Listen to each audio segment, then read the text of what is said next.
ولهذا من فوائد هذا الحديث أيضا إن أكرمكم عند الله أتقاكم. لا فضل لعربي ولا عجمي ولا أبيض ولا أسود ولا أحمر ولا أصفر إلا بالتقوى.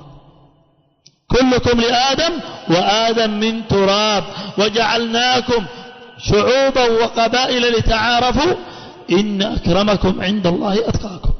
سئل النبي عليه الصلاة والسلام من خير الناس؟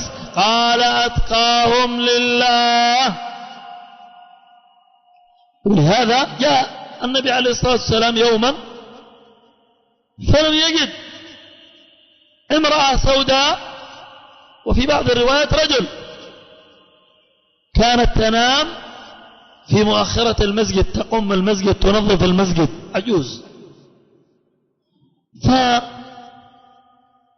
النبي عليه الصلاة والسلام عنها فقيل له إنها ماتت في الليل، فكفناها وصلينا عليها. فغضب النبي عليه الصلاة والسلام وقال دلوني على قبرها، ألا أذنتوني أخبرتوني. ليش؟ لأن هذه المرأة كانت صاحبة الدين وصاحبة التقوى. هؤلاء نتفاخر البيضان على السودان والحمران على كذا، لا، انتبه، قبيلتك هذه اتركها مع التقوى.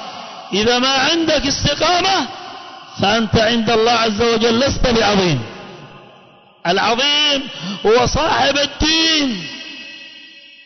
والأدلة على هذا كثيرة جدا.